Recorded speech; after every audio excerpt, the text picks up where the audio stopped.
Ahí estamos entonces. Estoy yo revisando mi volumen.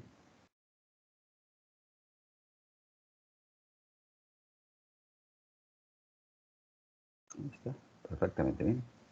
Ok. Continuamos entonces. Bien, las características de la computación en la nube, como dice el documento que comenzamos a ver el día de ayer. Y fíjense que el documento es de la materia de tópicos selectos de sistemas distribuidos, ¿no? Lo que comenzamos a polemizar desde el semestre pasado, tratando de dar un contexto adecuado para cada uno de los vocablos que conocemos de sistemas distribuidos, sistemas concurrentes, que es cluster, grids, ¿no? Todo lo del semestre pasado. Y bueno, estamos ahorita en la computación en la nube y también como parte de un conjunto de tópicos selectos de sistemas distribuidos, tal y como lo marca este documento del POLI. Bien, entonces las características esenciales son las que habíamos platicado el día de ayer. Básicamente son esas, la de autoservicio bajo demanda. Esa es una de las características. Que yo mismo pueda servirme, ¿no? En lo que yo necesite, use, instale y tenga poca interacción con el proveedor de servicio, ¿no? Lo haga yo de manera personal o el negocio lo haga automáticamente. De todas maneras, cuando se trata de negocios, siempre se contrata una póliza ahí de soporte técnico por cualquier cosa que pueda surgir. Otra de las características esenciales, ya lo dijimos, es la rápida elasticidad para si necesito más demanda, tengo más demanda y necesito más recursos, los pueda yo aprovisionar y si ya no le quiso, ya no lo desecho. En ese sentido es la elasticidad, o más recursos cuando se necesite o ya no contratarlo cuando no lo necesite. Necesito estarlo midiendo porque estar yo pendiente, tanto el proveedor como uno debe estar pendiente de qué tanto consumo llevo, porque él va a estar pendiente porque me va a cobrar y yo estar pendiente para no pasarme de mis recursos contratados. Finalmente, la computación en la nube, recuerden que es un conjunto de recursos de cómputo, ya lo vimos, servidores, redes, software, almacenamiento, etcétera, etcétera, etcétera. Y bueno, la idea es de que sea accesado desde la red, desde el internet, ¿no? Desde las broadband, sí, del internet finalmente. Es como esencial. Y las comunes es que se supone que es de uso masivo, para que tengas mucho más recursos, puedas aprovisionarte más recursos que los que tienes físicamente en tu sitio. Normalmente vas a tratar de que sea homogéneo, siempre voy a usar las mismas características de hardware, de software, para tener bajo control las actualizaciones, los detalles de programación, etcétera, etcétera. Es imposible concebir computación en la nube si no tenemos un proceso de virtualización y también será una de las características a ofrecer, ¿no? Virtualización en la nube. Después dice software de bajo costo. Ah, Aquí nos detenemos un poquito, lo ponemos entre comillas, lo analizamos, lo vemos de lejitos, de cerca, de la izquierda, de la derecha, porque ahí no necesariamente tanto es así, ¿no? Hay que hacer ahí bien el estudio, de qué tanto es tantito, ¿no? Si bien no voy a estar preocupado por la adquisición de recurso físico, eh, igual y me ahorro dinero por la parte de ah, acondicionamiento de mi site o de mi data center, ¿no? De todas maneras, cuando estemos trabajando en la nube, va a haber otros costos porque todo lo que use será cobrado. Entonces, si voy a decirle que quiero una base de datos con tales características, con tal capacidad, con tal... o sea, estoy de acuerdo que no es mía el software de base de datos porque lo voy a usar como un servicio. Entonces, tengo que ver si eso me sale más barato que tenerlo en casa, ¿no? En donde necesitaría yo comprar, si me voy con un Oracle, pues ya cuesta el licenciamiento, cuesta la adquisición y también cuesta el mantenimiento de la licencia anual, o sea, todo lo que sea licenciamiento va a costar. Y a nivel de industria cuesta anualmente, ¿no? O sea, no es tan solo que ya lo compré una vez, un único pago. Normalmente son pagos anuales y entre más especializado sea el software, más caro será el pago anualizado. Entonces, si eso lo voy a manejar en la nube, tengo que analizar si efectivamente me voy a reducir costos de licenciamiento de mis aplicaciones. A lo mejor reduzco costos de licenciamientos porque estoy usando un servidor, un Windows Server con tales características y a lo mejor las licencias me salgan más económicas en la nube que en el sitio, que en mi sitio físico. Pero recuerden ustedes que es el todo, ¿no? Mis aplicaciones y todo el software adicional que necesito. Entonces, esta parte de que decir, es mucho más barato los costos por software, lo tomamos entre comillas. Lo que sí, hasta ahí todo lo que llevamos era correcto. Después tenemos una distribución geográfica, obviamente, ¿no? Por esto la nube no está, es ubicuo, es la palabra de ubicuidad. Es resiliente, es decir, que va de la mano con la característica esencial de elasticidad. O sea, responde a los cambios. Puede, a través de la computación no me puedo responder rápidamente a los cambios. O sea, si de repente hay algo que no había yo considerado,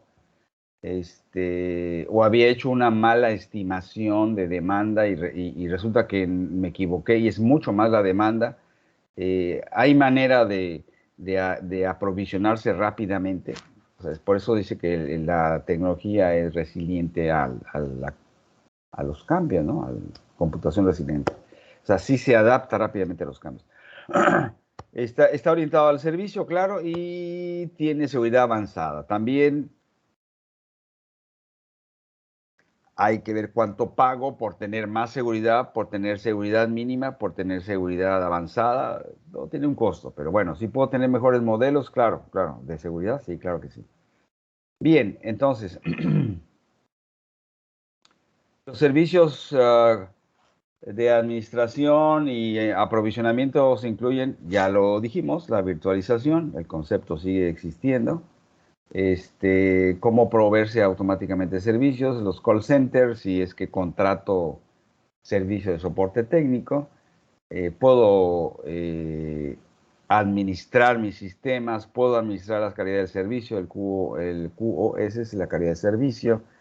Aquí es muy importante porque ayer lo comentábamos, cuando hago un contrato que sería la parte del SLA Management, ¿no? Que son los acuerdos de servicio, es decir, yo decir, voy a tener, y por escrito, voy a tener máximo tanta latencia, voy a tener disponibilidad de 300, del 99%, del 95% al año, es decir, solamente tendré un día caída del sistema, pero los otros 300 y pico, 364 sí va a funcionar, etcétera, etcétera. Eso sí lo podemos hacer por escrito.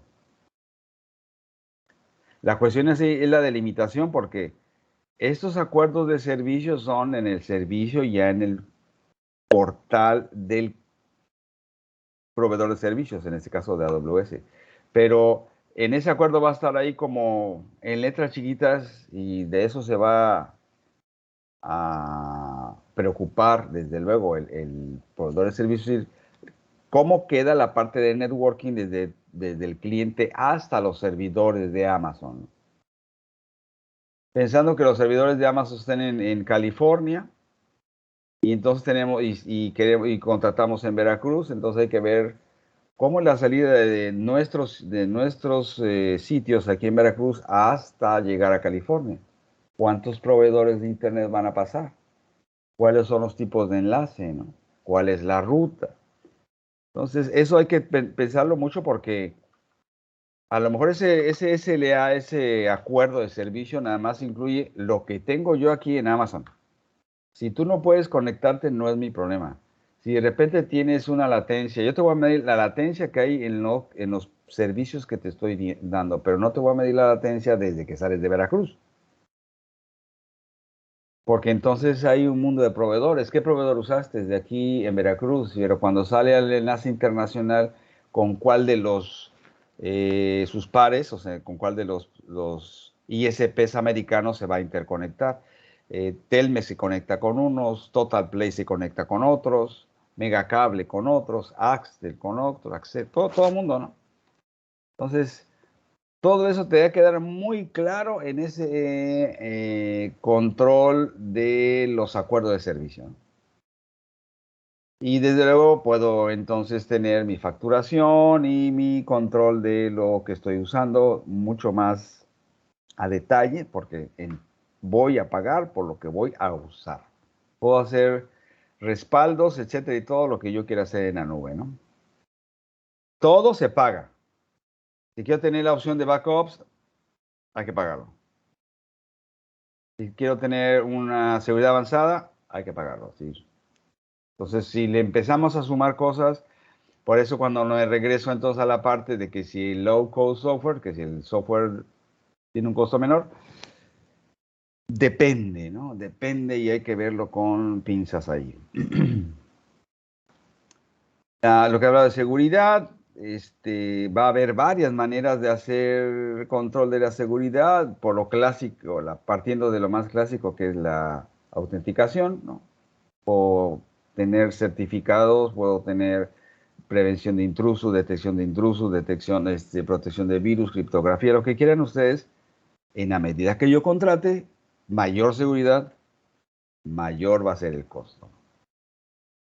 Bueno, déjame ver qué más aquí, si no para irnos avanzando.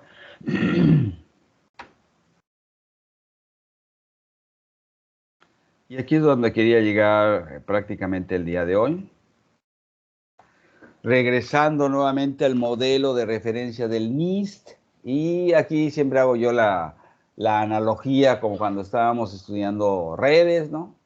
En redes de computadoras, después en computación. Siempre vamos avanzando en las temáticas de redes, tratando de ir siendo guiados por el modelo de referencia OSI, ¿no? De la ISO, ¿no? Entonces, el modelo de referencia de interconectividad de la OSI, de que 7 capas y todo el rollo, bueno, y es un modelo de referencia, solamente a seguir, un modelo a seguir. Lo mismo pasa con el modelo propuesto por la NIST, bueno, el NIST, ¿no? Porque es el instituto. El NIST, es decir, para que este modelo de referencia de la nube va a tener elementos claves que todos deberían los proveedores ya de los servicios reales deberán de tratar de cubrirlos, ¿no? Y también quién es el responsable y qué área es responsable de qué. Entonces, por ejemplo, voy a empezar en el centro, ¿no? El el proveedor de servicios, ¿no? El service provider tiene la obligación de tener capas de privacidad, capas de seguridad, soportar todo lo que es el negocio, hacer el aprovisionamiento, la interoperabilidad, ofrecer lo que comenzamos a hablar ayer como 3 tipos de servicios básicos, ¿eh? Hoy en día ha ido más allá la evolución de la computación en la nube y hay otros nuevos tipos de servicio. Pero los 3 básicos contemplados en el modelo de referencia son lo que ahí aparece como SaaS, PaaS y IaaS. Más adelante vamos a ver qué es software, plataforma e infraestructura. Y vamos a ver cada uno de ellos qué significa. Pero la gráfica está muy claro quién es responsable de qué. Por ejemplo, el service provider, o sea, el de la nube, no va a estar comprometido del todo con los carriers, o sea, los proveedores de interconexión, como pudiera ser Telmex, ¿no? O sea, por poner algo, ¿no? Y después tenemos lo que son los brokers, ¿no? El broker siempre es un intermediario, es un término gringo que se encarga de hacer algo que tú podrías hacer, pero te costaría mucho trabajo, ¿no? ¿Qué será? Un ejemplo rápido, reciente, no sé. Eh, si yo puedo solicitar personalmente ¿qué será? Mi pasaporte, ¿no? O mi visa americana, ¿no? Eh, yo lo puedo hacer personalmente, sí, o sea, tanto el pasaporte voy y me presento, pero más la visa voy y me presento. Pero Pero hay gente que se encarga de organizarte los papeles, de organizarte la cita, de llevarte de la mano, meterte al edificio, esperarte cuando salgas del edificio, volverte a agarrar de la mano, subirte al carro y traerte a tu casa, ¿no? Eso se llama broker, ¿no? Pues es un intermediario entre el que el service provider, o sea, en este caso, que sería, no sé, la embajada de Estados Unidos, y un cliente final que sería yo, ¿no? Pero mira, yo voy a contratar a un fulano que se dedica a eso. ¿Sabes qué? Yo nada más quiero sacar mi visa y quiero que tú me organices todos los papeles, me organices la cita, me lleves y me traigas a mi casa. Y hay muchos de esos, o sea, no creen que estoy haciendo mentiras. O sea, tomé ese ejemplo, hoy se me ocurrió, pero es un servicio muy demandado, dijéramos, ese broker de tramitación de visas es muy demandado. Incluso dice, bueno, si quieres, está el broker, ¿no?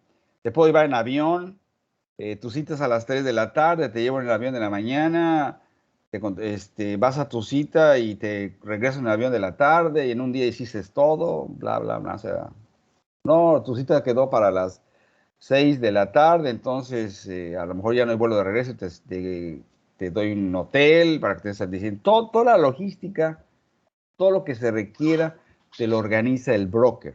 Bueno, así sucede entonces con la computación en la nube. Siempre voy a recurrir a alguien que se encargue de ser intermediario entre mi empresa y finalmente los servicios de, no sé, de Amazon, ¿no? ¿Lo puede hacer directo? Sí, claro, todo se puede hacer directo. Pero a algunas empresas les gusta hacer esa subcontratación, dijéramos, ¿no?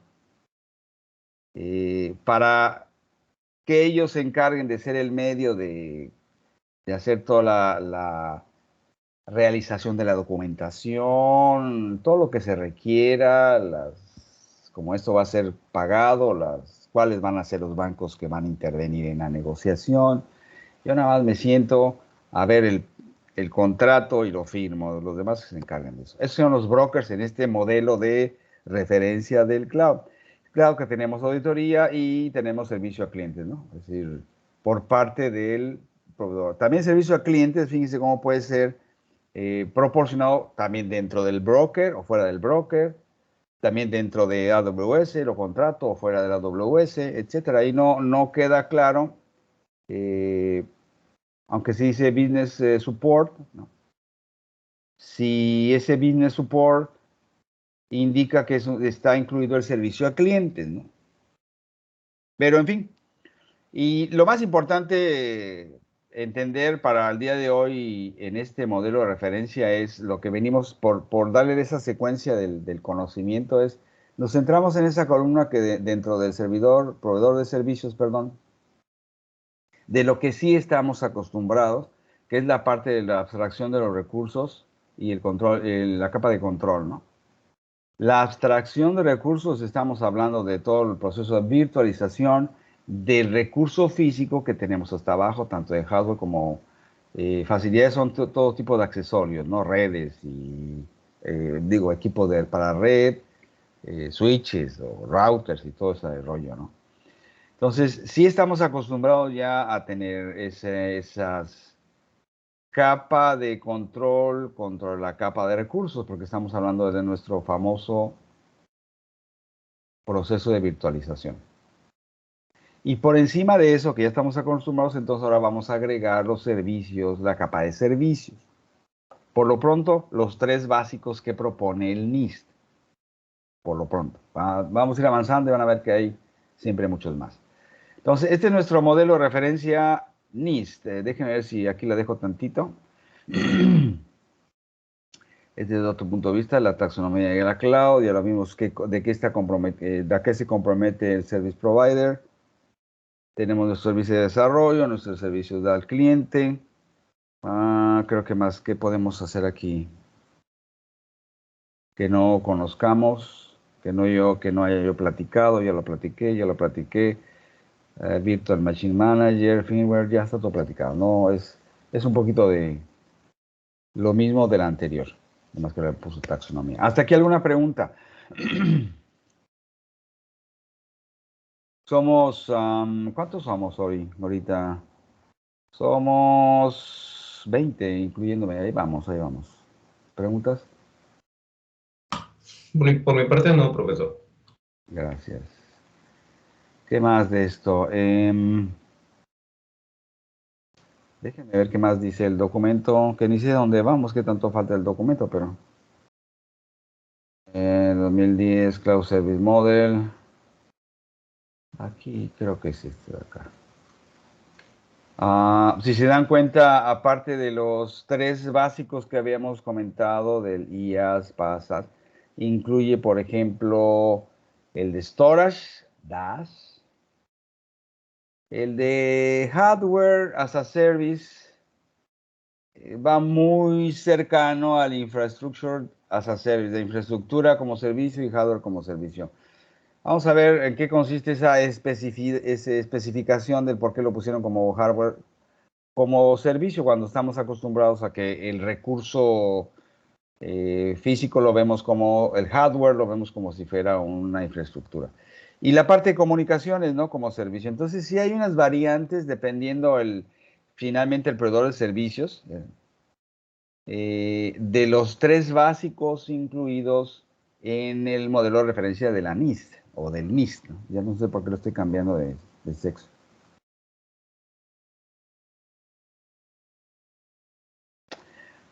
Sí, sí hay una dependencia. La gráfica lo que también quiero que observen es la dependencia que va a haber entre las distintas capas. No son capas independientes, hay una dependencia completa. Si yo quiero trabajar con el software as a service, quiere decir que va a depender de todas las capas inferiores, ¿no? Así de fácil, ¿no? Dependerá del medio ambiente de trabajo del software, del medio que nos da toda la estructura, que es la plataforma, y aquí podemos incluir sistemas operativos, podemos incluir aplicaciones, middleware, basándonos en el semestre pasado, un poco de capas intermedias como middlewares, etcétera, etcétera. Todo ese software ahí lo podemos incluir. La siguiente capa sería la infraestructura, que es la que estamos acostumbrados a usar y a virtualizar, ¿no? Que es los recursos computacionales, almacenamiento y comunicaciones. Esa es la capa que más estamos acostumbrados en este momento a usar. Y recuerden ustedes que debajo de esa capa de virtualización, que es software, tenemos todo lo que es hardware y firmware, ¿no? Entonces se dan cuenta, a lo mejor un poco el IaaS lo están ellos considerando como la conjunción de software y hardware, ¿no? Un sistema completo que tenga ya virtualicé hardware y tengo su software operativo, ¿no? Su sistema operativo, por ejemplo. Y cuando hablo de hardware as a service me refiero únicamente a los fierros, ¿no? Sin considerar absolutamente nada de software. Tal vez solamente como dice firmware, pero ese es el software del hardware que está embebido, ¿no? En ese sentido. Muy bien. Aquí lo seguimos entonces mañana para ir viendo un poquito del modelo de responsabilidades. Quiero ver, para cambiar un poco la tónica y no se aburran con mi voz, lo que nos acaban de compartir José Arturo, creo que lo estaba yo viendo. Es un poquito lo que siempre he estado diciendo en esta clase, pero con otra voz, nada más para que no se aburran.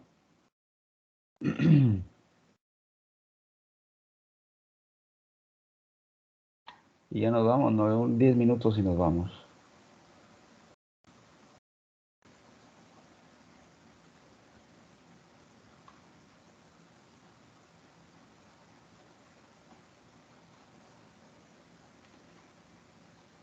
¿Alguna vez has escuchado música en cassette? Si no lo has hecho, te cuento que era una cajita rectangular y adentro tenía un rollo de cinta magnética que tenía que desenrollarse por un lado y enrollarse por el otro y por ahí iba pasando la música. Este autor se parece al maestro Estudillo, ¿no? De ahí del Tecno, pero no es él, Sí. no es él. Ese se parece mucho a Estudillo, a Jorge, pero ese no es él.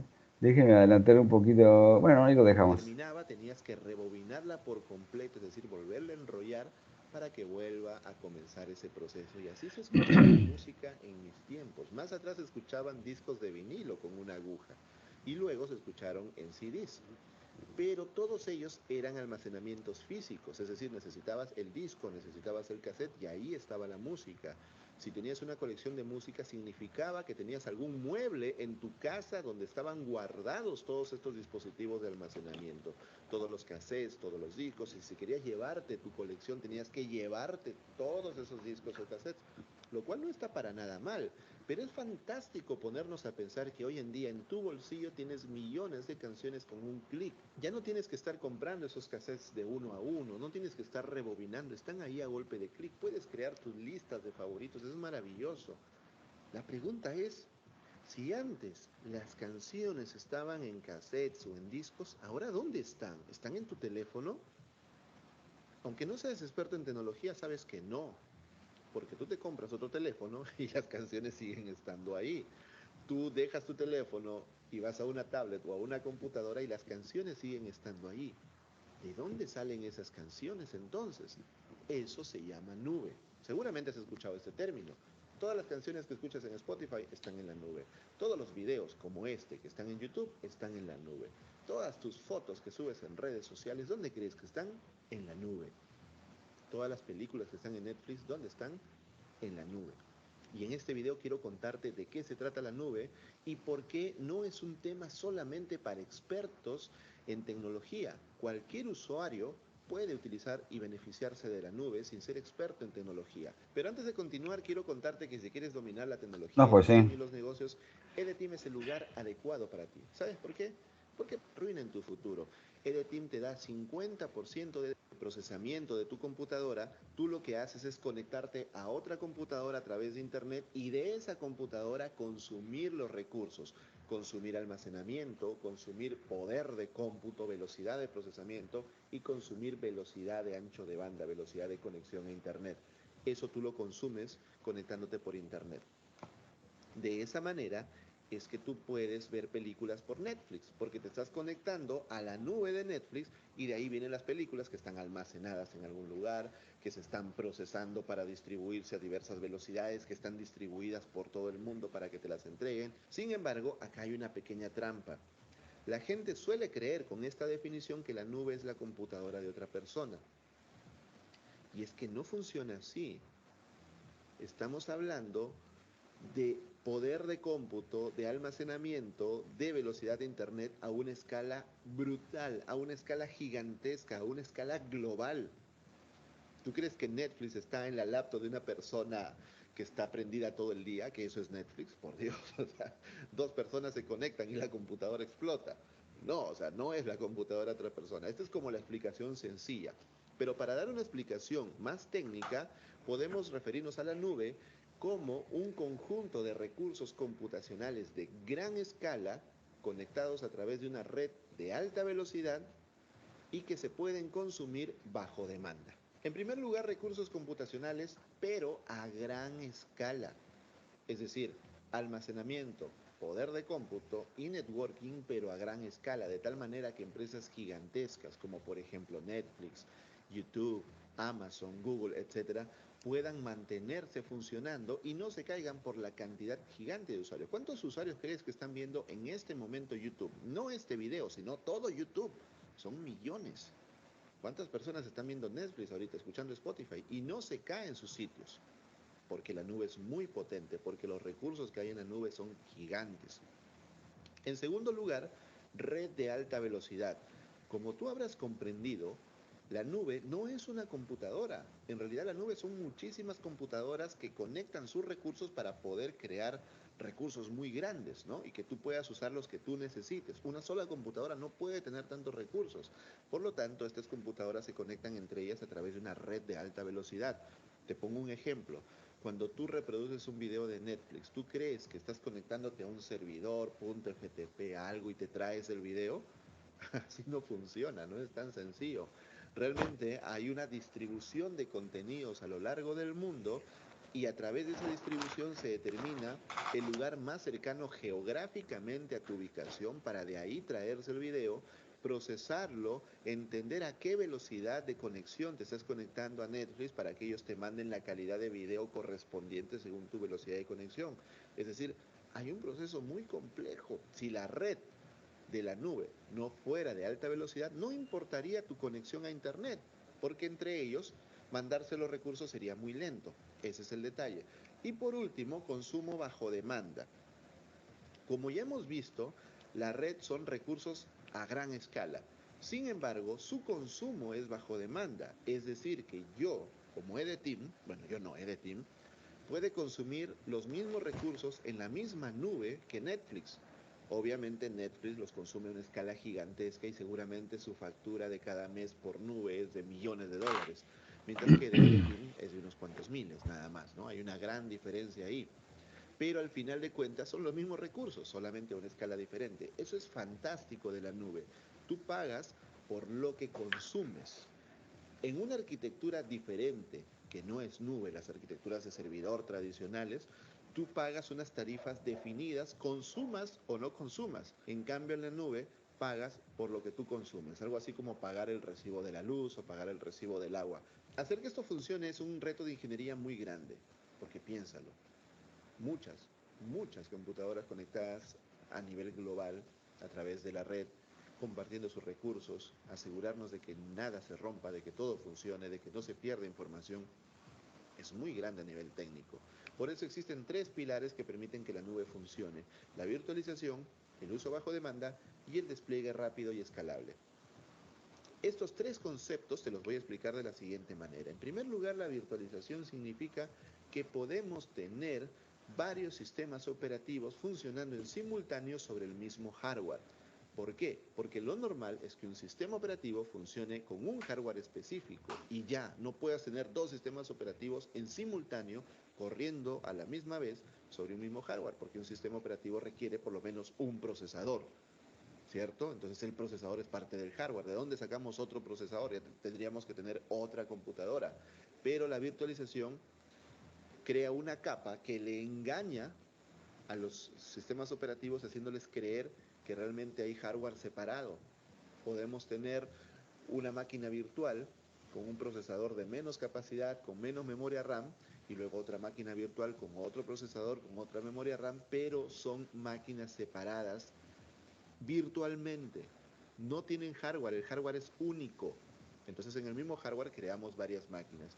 Eso es lo primero. Entonces las máquinas pueden crecer o pueden disminuirse a demanda. Porque si no, tendríamos que a cada cliente darle una computadora completa.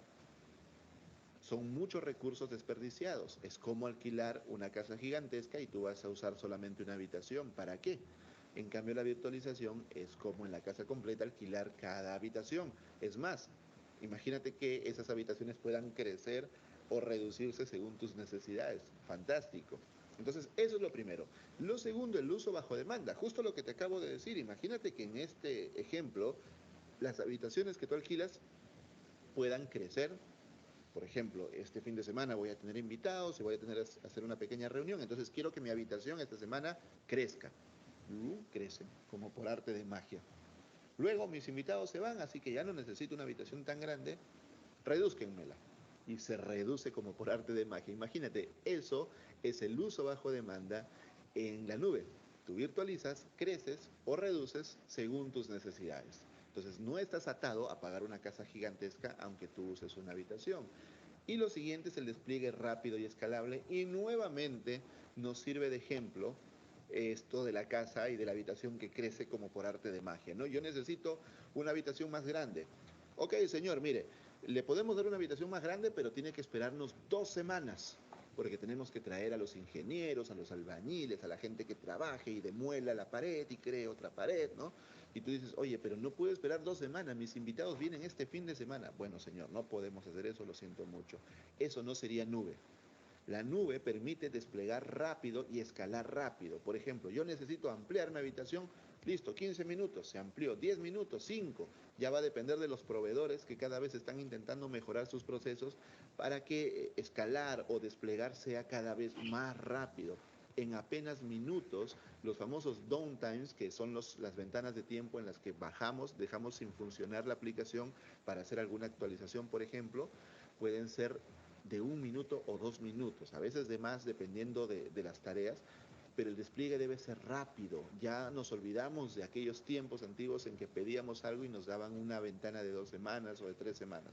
La nube requiere ese escalamiento y ese despliegue rápido. Como imaginarás, mantener esa infraestructura no es económico, es bastante costoso, pero además consume muchísima energía aparte del dinero.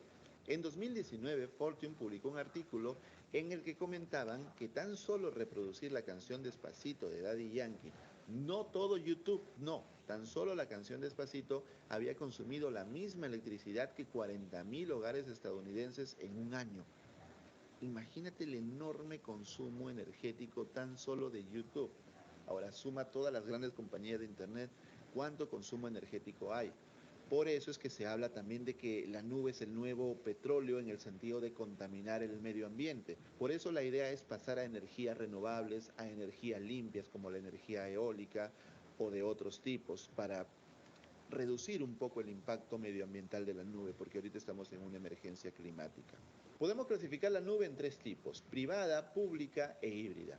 Comencemos por la privada, que es la más fácil de entender, y es que una empresa despliega su propia infraestructura, sus propias computadoras, su propia tecnología de red, y esos recursos están disponibles tan solo para esa empresa, para nadie más, ni siquiera lo alquila. En la nube pública nosotros podemos alquilar esos recursos y pagar una factura a fin de mes por lo que nosotros consumimos. El caso de Amazon, de Google, por ejemplo, EDTeam necesita una nube para almacenar todos los videos de nuestros cursos. Entonces pagamos a Amazon o a Google o a Microsoft o a otra empresa y ahí tenemos el uso de esos recursos. Público no significa que la información sea pública para todo el mundo, porque imagínate que cualquier persona pueda acceder a la información de EDTeam. Sería hasta delito. Se refiere pública en el sentido de que cualquier persona puede alquilar el uso de los recursos. Y la nube híbrida, obviamente, es una mezcla entre pública y privada. Hay empresas que mantienen parte de su información en una nube privada por temas ya suyos de políticas de la empresa o incluso temas legales. Los gobiernos suelen exigir que cierta información no salga del país, entonces ellos tienen que crear una infraestructura para guardar la información ahí, y la información que sí puede ser pública la manejan en una nube pública, entonces ya tiene la mezcla de los dos. Además de los tipos de nube, podemos clasificar los diferentes servicios que se entregan a través de la nube, porque las empresas hacen sus negocios con infraestructura en la nube y ofrecen diferentes tipos de servicios. Los más conocidos son SaaS o Software as a Service, PaaS o Platform as a Service, e IaaS o Infrastructure as a Service, infraestructura como servicio. Vamos a hablar de cada uno de ellos. En primer lugar, Software as a Service significa software entregado como servicio, es decir, tú ya no tienes que instalar algo, tú simplemente te conectas a un sitio web y desde ahí consumes el servicio. Software as a Service es para el usuario final, para cualquier persona, no tienes que ser experto en nada. Por ejemplo, Netflix es Software as a Service. Te conectas, pagas y lo usas. Ya está. Spotify es Software as a Service. YouTube es Software as a Service. Dropbox es Software as a Service. Slack, Asana, EDTeam es Software as a Service. No tienes que instalar absolutamente nada. Es cierto que muchas de estas aplicaciones tienen instaladores para Windows, para Mac, para Android, para iOS. Ok. Pero si no los instalaras, igual podrías entrar desde el navegador y utilizarlos porque tienen versión web. Eso es Software as a Service. Entonces, en el mundo del Software as a Service de SaaS hay infinita cantidad de soluciones. Por ejemplo, ahora con la crisis de la educación online, en realidad no de la educación online, la crisis es de la educación tradicional que ha tenido que convertirse en online a la fuerza. Entonces tienen que apoyarse en herramientas SaaS. Por ejemplo, Zoom es Software as a Service para las videoconferencias. No tienes que ser un usuario experto, simplemente un usuario que entienda cómo manejar herramientas. Tienes Dropbox o tienes Google Drive o OneDrive para almacenamiento. Por ejemplo, estas personas que dicen, me robaron la computadora y perdí toda mi tesis. Dios, o sea, usa la nube, ahí puedes guardar todo y así tu computadora explote o se la lleven los aliens, ahí sigue tu información, no hay excusa. Ahora, si vamos más arriba a Platform as a Service, ya no estamos hablando de usuario final, ya no, esto es para programadores, ¿ok? Programadores que desarrollan una aplicación y necesitan una infraestructura donde la aplicación funcione, donde poder probarla en un entorno real de producción y también mandar la producción, ¿cierto? Entonces, eso es Platform as a Service. Ahí tenemos a Heroku, ahí tenemos a Firebase, por citar a los dos más importantes. O sea, tú puedes desplegar toda tu aplicación, porque ahí ya tienen todo lo que tú necesitas. Ya no es para el usuario final, es para programadores. Y en un lugar más arriba está la infraestructura como servicio. Aquí ya estamos hablando de arquitectos en nube, es decir, ellos son capaces de construir una solución súper personalizada para un cliente. Por ejemplo, un cliente necesita un servicio de streaming para transmisiones en vivo. Entonces, tanto Azure, AWS, como GCP o como otros proveedores tienen los servicios para hacerlo, pero no te dan como con un clic. O sea, tú tienes que juntar como piezas de Lego un montón de servicios y conectarlos y configurarlos para construir esa solución. ¿Te das cuenta? No está con un clic. Si tú quieres crear un Dropbox, lo puedes crear, pero realmente tienes que armar pieza por pieza hasta construir tu Dropbox. Todo eso lo puedes crear. Entonces, aquí ya estamos frente a arquitectos cloud que construyen soluciones específicas para cada cliente. Entonces, esos son los tres modelos. SaaS para cualquier usuario, Platform as a Service para programadores e infraestructura como servicio para arquitectos cloud que construyen soluciones completas. Una pregunta que puedes estarte haciendo es, ¿quién es el dueño de la nube? Bien. Ahí faltan algunos minutos, ahí lo ven. De todos modos nos hicieron el favor de compartirnos la liga. Ahí está en Teams. Déjenme ver. Ya dejé de compartir. ¿Algún comentario? Déjame cerrar aquí.